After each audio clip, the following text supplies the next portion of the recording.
Hello guys, welcome back to my channel. ఈరోజు మన content అంటే మన కాన్సెప్ట్ ఏంటి అంటే నార్మల్గా బీటెక్ తర్వాత 90% ఆఫ్ పీపుల్స్ ప్లేస్మెంట్ లేని వాళ్ళందరూ కోచింగ్ సెంటర్స్కి వెళ్తారు.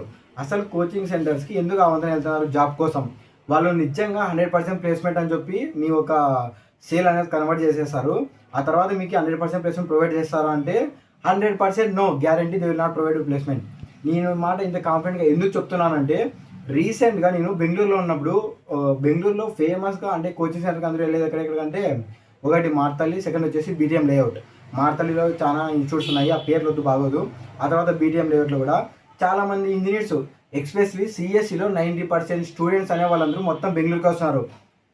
మనం ఒక పల్లెటూరులో లేదా టౌన్లో ఎక్కడ చోట పెరుగుతాం అన్నప్పుడు ఆ తర్వాత మనము స్కూల్కి వెళ్తాము 1 to 10th, ఆ తర్వాత ఇంటర్మీడియట్, ఆ తర్వాత చాలామంది వచ్చేసి ఐఐటీకి ప్రిపేర్ అవుతారు.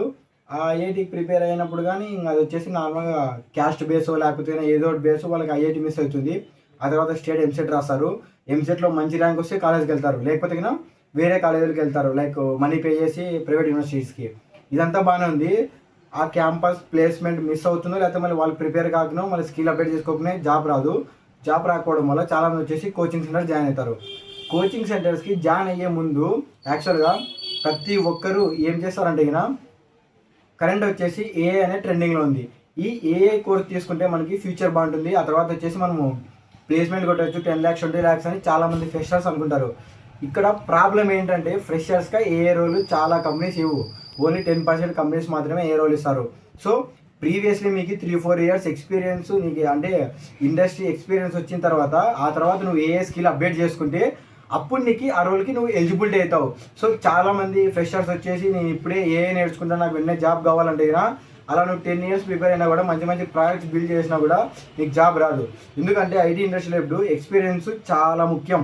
సో నెక్స్ట్ కాన్సెప్ట్ ఏంటంటే coming back to the coaching centers. Coaching సెంటర్స్లో చాలామంది వచ్చేసి ఇప్పుడు చాలా కోర్సు ఎన్రోల్ అవుతారు, like Java full stack, Python full stack, AI, machine learning engineer, cloud engineer, DevOps engineer, అలా చాలా కోర్సెస్ జాయిన్ అవుతారు. బట్ కాకపోతే కోర్స్ డ్యూరేషన్ వచ్చేసి 8 months కానీ 6 months కానీ ఉందనుకో, ఆ 6 months అయిపోయే లోపల నిజంగా వాళ్ళు ప్లేస్మెంట్ అవుతారా అంటే కారు. సో వాళ్ళు మీకు సేల్ ఎలా కన్వర్ట్ చేస్తారంటే నార్మల్గా ప్రీవియస్గా నువ్వు నార్మల్గా వాళ్ళ ఒక వెబ్సైట్ ఓపెన్ చేస్తే ఇక్కడ 100% ప్లేస్మెంట్ గ్యారంటీ అని ఉంటుంది. సో ఇక్కడ నువ్వు పప్పులో కాల్ వేస్తావు. ప్రాబ్లం ఏంటంటే ఒక స్టూడెంట్ అనేవాడు వాళ్ళ వెబ్సైట్ ఓపెన్ చేస్తానే అక్కడ పెద్ద లెటర్స్లో నార్మల్గా 100% ప్లేస్మెంట్ అసిస్టెన్స్ ఉంటుంది. సో మీరు ఇక్కడ తెలుసుకోవాల్సిన విషయం ఏంటంటే 100% placement guarantee, 100% placement assistance. Guarantee అంటే వాళ్ళు ప్రొవైడ్ చేస్తానండి, అసిస్టెన్స్ అంటే మేము ఇంటర్వ్యూస్ పంపిస్తాము అని. సో ఇక్కడ వాళ్ళు నువ్వు వచ్చి మళ్ళీ ఆ తర్వాత ప్లేస్మెంట్ అడిగితే వాళ్ళు నీకు ఏం చెప్తారంటే మేము నీకు గ్యారంటీ ప్లేస్మెంట్ అని చెప్పలేదు, ప్లేస్మెంట్ అసిస్టెన్స్ అని చెప్తాము. సో ఆ అసిస్టెన్స్ కానీ వాళ్ళు ఎలా నీకు క్లియర్ చేస్తారంటే పెద్ద పెద్ద ఎంఎన్సీస్ ఉన్నాయి, like Cognizant, Capgemini, Infosys, Wipro ఇలాంటివి. సో వీళ్ళు వచ్చేసి వాకింగ్ డ్రైవ్స్ కనెక్ట్ చేస్తారు. ఆ వాకింగ్ డ్రైవ్స్ మిమ్మల్ని పొమ్మని చెప్తారు. సో ఈ ఇన్స్టిట్యూట్ ద్వారా పోల్చిన అవసరం లేదు, మనం సొంతంగా కూడా స్కిల్ ఉంటే మనలో దానికి వెళ్ళచ్చు. సో ఎవరైతే ఇలాంటి శామ్స్ గురి కాదండి. సో ఎవరైతే ఇప్పుడు బీటెక్లో ఉన్నారో present 2nd year 3rd year 4th year up skill చేసుకోండి. సో మీరు ఏం పెద్ద ఏ మిషన్ లెర్నింగ్ టెక్నాలజీస్ నేర్చుకోవాల్సిన అవసరం లేదు, దాని మీద అవగాహన ఉండాలి, బట్ డెప్త్గా వెళ్ళాల్సిన అవసరం లేదు. ఇండస్ట్రీలోకి ఎంట్రీ ఇవ్వాలంటే నార్మల్గా Java full stack, Python full stock and data analytical, ఆ తర్వాత వచ్చేసి డేటా అనలిస్ట్ అండ్ మెయిన్గా టెస్టింగ్ రోల్స్, ఇలాంటి రోల్స్లో ఫ్రెషర్స్ని చాలా ఎంఎన్సీస్ హైర్ చేసుకుంటాయి. సో ఈ వీడియో మీకు చాలా ఉపయోగపడింది అనుకుంటున్నాను. సో నెక్స్ట్ ఇలాంటి ఒక కెరియర్లో కొంచెం వాల్యుబుల్ కంటెంట్ మీకు కావాలనుకుంటే ఛానల్ సబ్స్క్రైబ్ చేయండి.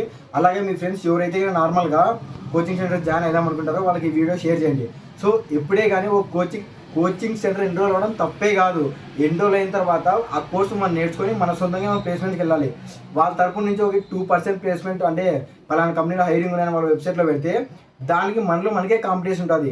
సో ఇవన్నీ గుర్తుపెట్టుకొని మీరు ఏ కంపెనీస్ హైర్ చేసుకుంటున్నాయి, మీరు కోర్స్ తీసుకునే ముందే ఆ ఒక స్కిల్కి ఫ్యూచర్లో మామూలుగా ఎలా ఉంటుందని అన్నీ ఆలోచించి మంచి రోడ్ మ్యాప్ వేసుకొని ఆ స్కిల్ ఎన్రోల్ అయిన తర్వాత బాగా నేర్చుకోండి, ఓకేనా. మళ్ళీ ఎన్రోల్ అయ్యే ముందు వాళ్ళు 100% ప్లేస్మెంట్ ఇస్తారని ఒక ఆశతో మామూలుగా జాయిన్ అవుతాము, ఆ ఒక సన్న హోప్ ఉంటుంది.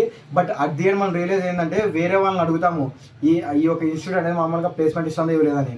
సో వాళ్ళు ఇదేదని చెప్తే వాళ్ళు డిమోటివేట్ అయిపోతాం. ఇవేం పట్టించుకోకుండా మీ స్కిల్ మీద ఫోకస్ చేసుకోండి. Thank you so much.